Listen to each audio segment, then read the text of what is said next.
অন্যের বিপদে আপনি আনন্দিত হন, অন্যের দুঃখে অন্যের কষ্টে নিজেকে অনেক খুশি লাগে। আপনার এই খুশি, আপনার এই আনন্দ ততদিন পর্যন্ত শেষ হবে না যতদিন না আপনার অস্তিত্ব ধ্বংস হয়ে যায়। একটা গল্প শোনাই। বাড়িতে ভীষণ ইঁদুরের উৎপাত। বাড়ির মালিক ইঁদুরের জ্বালা অতিষ্ঠ হয়ে গেছে, তাই সে সিদ্ধান্ত নিল যে ইঁদুরকে মারার জন্য একটা কল বসাবে।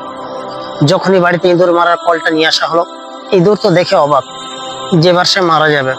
তাকে ধরার জন্য যে ফাঁদটা পাতা হয়েছে, সে ফাঁদ থেকে সে বাঁচবে কিভাবে সেই চিন্তায় সে বিভোর। এমন সময় ইঁদুরটি গেল বাড়ির ছোট্ট একটি প্রাণী মুরগির কাছে, গিয়ে বলল, মুরগি ভাই, আমার মারার জন্য মালিক কল নিয়ে এসেছে, আমাকে এখান থেকে বাঁচানো যায় কিভাবে, কিছু একটা পরামর্শ দাও। মুরগি বলল যে কল তো তোমার জন্য এনেছে, তাতে আমার কিছু করার নেই। ইঁদুর নিরাশ হয়ে গেল বাড়ির একটি প্রাণী ছাগলের কাছে। ছাগলকে গিয়ে বলল যে ভাই, আমাকে মরা থেকে বাঁচানো যায় কিভাবে, একটা পরামর্শ দাও। ছাগল বলল, এই কল তো তোমার জন্য, এটা তো আমার জন্য না, এতে আমার কিছুই করার নেই। তখন ইঁদুর হতাশাগ্রস্ত হয়ে নিরাশ হয়ে বাড়ির সবচেয়ে বড় প্রাণী, গৃহপালিত প্রাণী গরুর কাছে গেল। গরুর কাছে যাওয়ার পরে গরুকে গিয়ে তখন সে জানালো যে গরু, মালিক এনেছে আমাকে মারার জন্য একটা কল নিয়ে এসেছে, এই কল থেকে আমাকে কিভাবে বাঁচানো যায়, আমাকে একটু বিপদ থেকে উদ্ধার করতে হবে। গরু তো হাসলো যে কলটা এতটাই ছোট যে আমাকে তো মারতে পারবে না, এটা তোমার জন্য, এখানে আমার কিছু করার নেই, এতে আমার কিছুই যায় আসে না। ইঁদুর ভীষণ মন খারাপ করে হতাশাগ্রস্ত হয়ে চিন্তামগ্ন হয়ে একটা গর্তের ভিতরে গিয়ে আশ্রয় নিল। বাড়ির মালিক ইঁদুরটিকে ধরার জন্য যখনই কলটি ইঁদুরের গর্তের কাছাকাছি বসিয়ে দিয়েছে, গভীর রাতে বাড়িতে ভীষণ হুলস্থুল বেঁধে গেল। জানতে চাইলে দেখা যায় যে যে কলটি খাটিয়েছিল বাড়ির মালিক ইঁদুর ধরার জন্য, ওই কলে পড়েছে একটি সাপ। বাড়ির মালিক যখন শব্দ শুনে ভাবলো ইঁদুর পড়েছে, ইঁদুরকে ধরতে গেলে সাপে দংশন করে থাকে। সেই জ্বালায়, সেই যন্ত্রণায় অতিষ্ঠ হয়ে ছটফট করতে থাকে বাড়ির মালিক। কিভাবে কি করা যায়, বাড়ির সমস্ত মানুষ, সমস্ত সদস্য একত্রিত হয়ে পড়েছে। বাড়িতে ডাক্তার ডাকা হলো।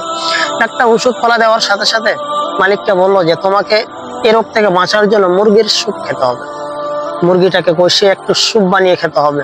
কি আর করার, মুরগিকে জবাই করা হলো, মুরগিকে কষিয়ে খাওয়ানো হলো মালিককে।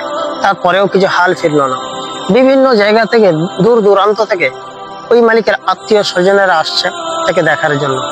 যখনই বাড়িতে অনেক মেহমান বেড়ে গেল, তাদের মেহমানদারি করার জন্য বাড়িতে ছিল যে ছাগলটি, সেটাকে জবাই করে দেওয়া হলো। যখনই জবাই করে মেহমানদেরকে খাইয়ে দেওয়া হলো, তারপরেও মালিকের কোনো হাল ফিরল না। সকালে পরামর্শ দিল একটা বড় হসপিটালে দেখানোর জন্য, বড় ডাক্তার দেখানোর জন্য, তাতে অনেক পয়সার প্রয়োজন ছিল। তো মালিক গরিব ছিল, কাছে তেমন পয়সা করে ছিল না। কি আর করার, যেমনই ভাবা তেমনই কাজ। বাড়িতে ছিল যে গরুটাকে বিক্রি করে দেওয়া হলো কিছু পয়সার তাগিদে। কিছু অর্থ সংগ্রহ করে গরুটাকে বিক্রি করে দিল অন্য জায়গায়। সবকিছু নিঃশেষ করে ফেললো। যারা নিজেদের ভিতরে অহংকার দেখিয়েছিল, সে মুরগি, সেই ছাগল, সে গরু, সে মালিক একটা সময় তাদের সবকে বিদায় করে দিল। মোর অফ দ্য স্টোরি, আমরা যারা আমাদের পার্শ্ববর্তী মানুষের বিপদ দেখে আমরা নিজেদেরকে আনন্দিত মনে করি, নিজেদেরকে ঠিক খুশি মতো মনে করি যে ওর বিপদ, তাতে আমার কিছু যায় আসে না, বিপদ তার হবে, আমার কি বা যায় আসে। এই সমস্ত চিন্তাধারা মানুষগুলোর অবস্থা ঠিক শেষ পর্যন্ত গরু, ছাগল অথবা মুরগির মতোই হয়। যদি চিন্তাধারা আপনারও এমন থাকে, তাহলে এই গল্পটি ইঁদুর, গরু বা মুরগি, ছাগলের জন্য ছিল না, গল্পটি আপনার জন্য।